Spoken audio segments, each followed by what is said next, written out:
परमात्मा की भक्ति का सांख्य अथवा कर्म योग से क्या संबंध? सांख्य योग के कारण मनुष्य स्वयं को आत्मा के रूप में जानता है। कर्म योग से वो जीवन के बंधनों से छूट जाता है और भक्ति के कारण मनुष्य को परमात्मा के वास्तविक रूप का ज्ञान होता है। परमात्मा के ज्ञान से मनुष्य जन्म मरण के फेरों से छूटकर सच्चिदानंद स्वरूप को प्राप्त कर लेता है। परमात्मा में समाकर स्वयं परमात्मा हो जाता है। जैसे जल की छोटी सी बूंद जब सागर में मिलती है तो स्वयं सागर बन जाती है। अर्थात इस शरीर का कोई महत्व ही नहीं है माधव। अवश्य महत्व है पार्थ। शरीर के माध्यम से ही मनुष्य को परमात्मा का साक्षात्कार होता है। मृत्यु और नए जन्म के बीच के समय में आत्मा के ज्ञान में वृद्धि नहीं हो पाती। इस जन्म में प्राप्त अनुभव, ज्ञान, विचार और अभ्यास को लेकर आत्मा नया शरीर धारण करती है। आत्मा की प्रगति और अधोगति शरीर में रहकर ही संभव है।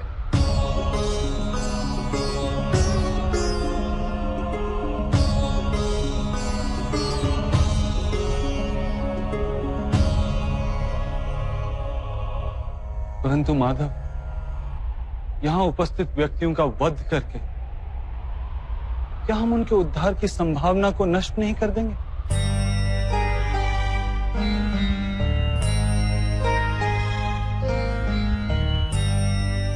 तुम्हारे शत्रु धर्म की मर्यादा को तोड़ चुके हैं पार्थ। अधर्म ही उनका स्वभाव बन गया है। उनका उद्धार अब असंभव है।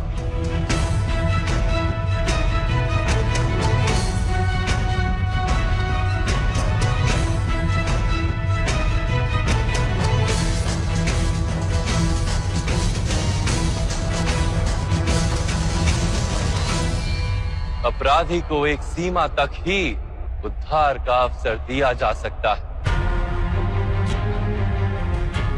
मैंने शिशुपाल के 99 अपराधों को क्षमा किया था, किंतु 100 अपराधों के पश्चात उसे दंड देना आवश्यक था। अपराधी को यदि अपराध करने दिया जाए तो उसका अधिक से अधिक पतन होता है। उसे अधर्म से रोकने में ही करुणा है धनंजय। ये आत्माएं मरेंगी नहीं। अधर्म से दूषित शरीर का त्याग करके नया शरीर धारण करेंगे और उस शरीर में उनकी प्रगति की संभावना अधिक होगी। इस विचार से यदि तुम युद्ध करोगे तो वो उचित है। मनुष्य का शरीर उसकी संपत्ति भी है और मर्यादा भी।